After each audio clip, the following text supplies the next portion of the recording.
राम एक ऐसा नाम जिसमें पूरा ब्रह्मांड समाया हुआ है, जिनके नाम मात्र से हमारा कल्याण हो जाए।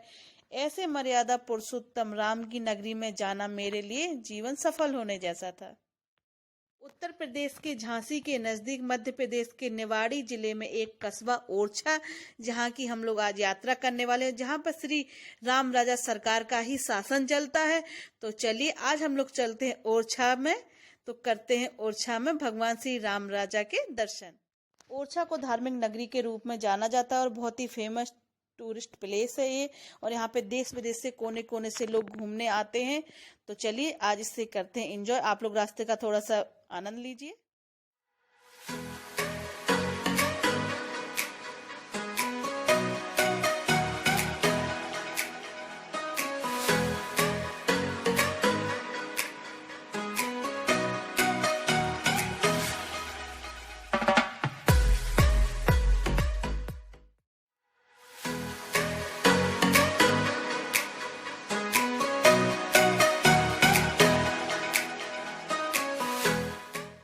बोलिए राम राजा सरकार की जय। और आज हम लोग करते हैं ओरछा की यात्रा शुरू।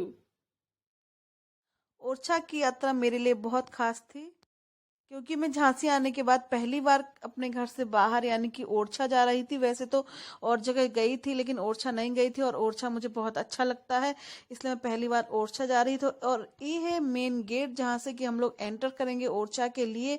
अभी तक जो है वो यूपी पड़ रहा था, अब हम लोग एमपी में एंटर करेंगे।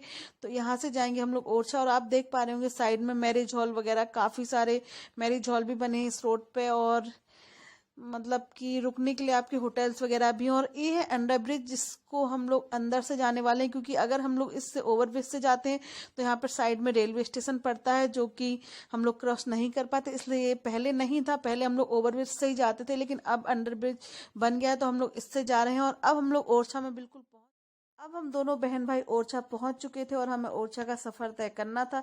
यात्रा कहीं की भी हो, माँ बाप के आशीर्वाद के बिना अधूरी होती, इसलिए आप जब कभी भी किसी भी यात्रा पे जाएं तो अपने माँ बाप का आशीर्वाद जरूर लें। तो चलिए अब हम लोग करते हैं ओरछा की यात्रा। मैंने बहुत सारी बातें कर ली, अब आप लोग थोड़ा सा रास्ते का व्यू एंजॉय।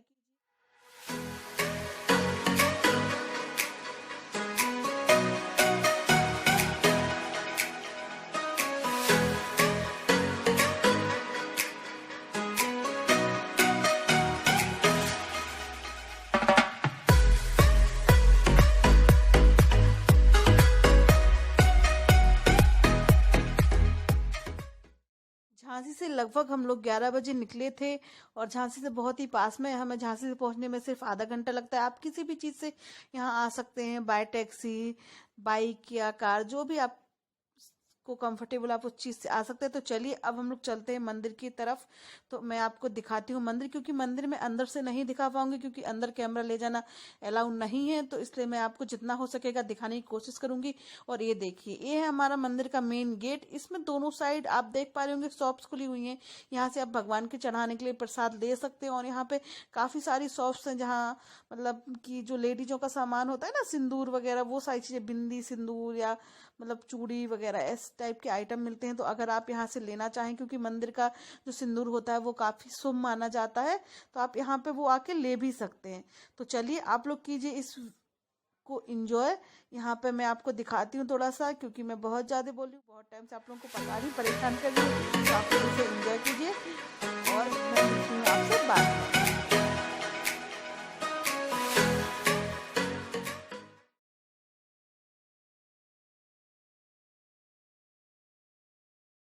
ज़्यादा तो नहीं, लेकिन थोड़ा सा मैं ओरछा के इतिहास के बारे में आप लोगों को बता देती हूँ कि भगवान जी को अयोध्या से ओरछा तक कैसे लाया गया और उनकी क्या क्या शर्तें थी। तो चलिए मैं आपको बताती हूँ। और ये जो सामने आपको दिखाई दे रहा है, ये जो आप लोगों को सामने दिखाई दिया था, ये चतुर्भुज मंदिर था, और यहीं पे भगवान को विराजमान करना था। तो इसके बारे में थोड़ा सा मैं आपको बता देती हूँ, जितना कि मुझे नॉलेज है। तो मैं बताती हूँ कि आप लोगों को क्या, मैं अभी आप लोगों को ओरछा के इतिहास के बारे में बता रही। तो क्या हुआ कि जो रानी कुंवर गणेशी बाई थी, वो ओरछा गई, और उन्होंने भगवान श्री राम जी की प्रतिमूर्ति के रूप में साक्षात भगवान को ओरछा लाने का संकल्प किया। और ओरछा जब वो भगवान को ला रही थी, तो उन्हें कहीं विराजमान भी करना था, तो उन्होंने विराजमान करने के लिए उनके लिए चतुर्भुज मंदिर बनवाया। रानी ने अयोध्या जाकर लक्ष्मण घाट के किनारे तपस्या की और भगवान उनसे प्रसन्न होकर बाल रूप में प्रकट हो गए। जब बाल रूप में प्रकट हो गए भगवान, तो उन्होंने रानी से पूछा कि मतलब उन्हें क्या चाहिए। तो रानी ने बताया कि वो उनके साथ ओरछा चलें। तो लोग कहते हैं कि भगवान राम उनके साथ चलने के लिए तैयार हो गए, लेकिन उन्होंने अपनी 3 शर्तें रखी। तो वो शर्तें क्या क्या थी वो मैं आपको बताती हूँ कि क्या क्या थी। नंबर 1 कि वो पुख होते हैं जो महीने में एक बार आते हैं, पुख नक्षत्र में चलेंगे। नंबर 2, श्री राम जहाँ जाएंगे वहां कोई दूसरा राजा नहीं होगा, मतलब श्री राम ही होंगे वहां पर राजा।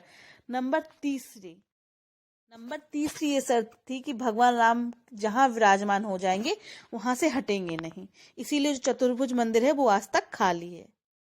और जो रानी गणेशी बाई थी वो उनकी तीनों शर्त मान के उन्हें बाल रूप में ही ओरछा ले। ओरछा में आज भी राम राजा सरकार का ही शासन चलता है और यहाँ पे सिर्फ राम राजा सरकार को ही सलामी दी जाती है, यहाँ पे किसी को और को सलामी नहीं दी जाती है। ये यहाँ की खास मतलब विशेषता है कि यहाँ पे राम राजा सरकार के मंदिर में सिर्फ राम। और ये रहा ओरछा का मेन मंदिर जहाँ पे कि श्री राम जी विराजमान है। और जो चतुर्भुज मंदिर है वो आज भी खाली पड़ा हुआ है और यही है मंदिर। इससे आगे का मैं आप लोगों को नहीं दिखा पाऊंगी, तो चलिए मैं कर लेती हूँ पहले। तो चलिए सबसे पहले मैं कर लेती हूँ भगवान जी के दर्शन, उसके बाद करती हूँ आप लोगों से बात। तो मैंने अभी भगवान जी के दर्शन कर लिए हैं और भगवान के दर्शन हमें अच्छे से हो चुके हैं। तो अब कर लेते हैं थोड़ी सी खाने की मतलब व्यवस्था। तो हम लोग को लगाई है भूख और यहाँ पे मिलती है फेमस पंडित जी की पूड़ियाँ। तो हम लोग चलिए पूड़ियों को खाते हैं। और 40 रुपए में 6 पूड़ी, सब्जी और रायता। अच्छा चलो तो खा के देखते हैं। अब हम लोग खा के देखते हैं कि ये कैसा है यहाँ का खाना। वैसे ये फेमस है पंडित जी की पूड़ी और सब्जी, भंडारे वाला खाना रहता है यहाँ पे। तो आप लोग को जरूर बहुत पसंद आएगा। तो चलिए देखते हैं।